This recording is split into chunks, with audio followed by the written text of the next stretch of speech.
सुनने में आता है कि जब आचार्य महाराज नए नए दीक्षित हुए थे और दीक्षित होने के बाद में जब वो राजस्थान से इधर ग्वालियर होते हुए एमपी आए थे, तो उस समय पर इस तरह की एक घटना घटी थी। वो ग्वालियर की घटना है।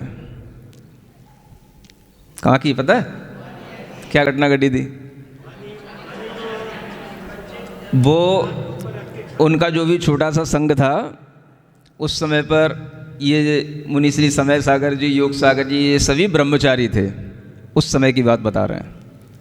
तो वो लोग भी साथ में थे, ब्रह्मचारी लोग भी, और आचार्य महाराज के साथ में एक आध कोई क्षुल्लक कोई मुनि महाराज हो तो हो।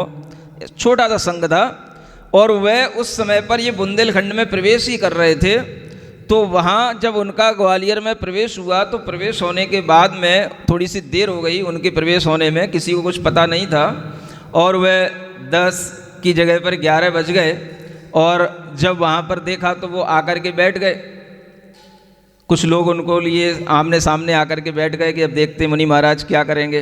अब मुनि महाराज देख रहे हैं, भाई आहार चर्या का टाइम हो रहा है और ये लोग हमारी शकल देख रहे हैं। सुन रहे हो? ऐसे भी लोग होते हैं, आज भी होते हैं। बुंदेलखंड में भी मिल जाते हैं, ऐसी कोई बड़ी बात नहीं है। हमने भी बुंदेलखंड घूमा। आज से 10 साल पहले भी कुंडलपुर की तलेटी में भी यही स्थिति बन रही थी। हाँ, सब जगह हो जाता है। 10 बज रहे हैं, 10:30 बज रहे हैं, चर्या का टाइम हो रहा है, किसी को कोई चिंता नहीं है। अब किससे क्या कहें? किसी को कोई चिंता नहीं है तो भाई अपने को क्या चिंता है। तो आचार्य महाराज जब उनने देखा कि कोई भी यहाँ पर कमंडलू में पानी भरने वाला भी नहीं है, कोई कुछ कहने वाला ही नहीं है कि आहार चर्या पर उठना है, वो अपनी सामायिक में बैठ गए। अब जब सामायिक में बैठ गए तब थोड़ी सी चर्चा हुई कि महाराज की आहार चर्या नहीं हुई, महाराज ने आहार नहीं किया, तब आहार कौन कराए।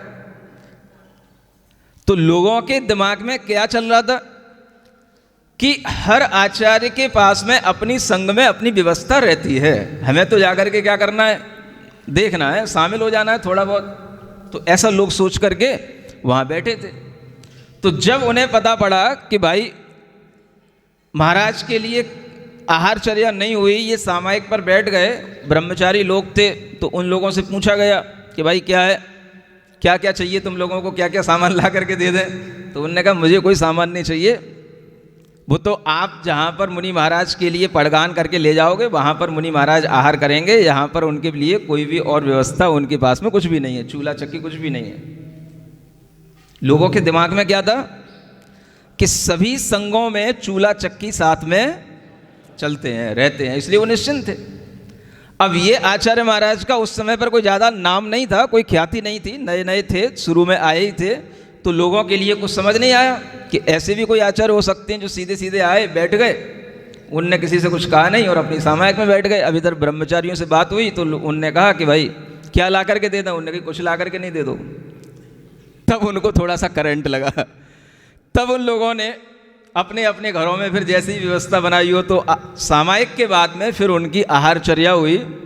और सामायिक के बाद में आहार चर्या होने के बाद में लोगों को आश्चर्य लगा कि ऐसा भी कोई आचार्य संघ होता है जिनके पास में चक्की चूल्हे नहीं होते हैं। तब वह उन आचार्य महाराज के चरणों में नतमस्तक हो गए और फिर उन आचार्य महाराज को वहाँ पर उन्होंने रोकने की प्रार्थना की।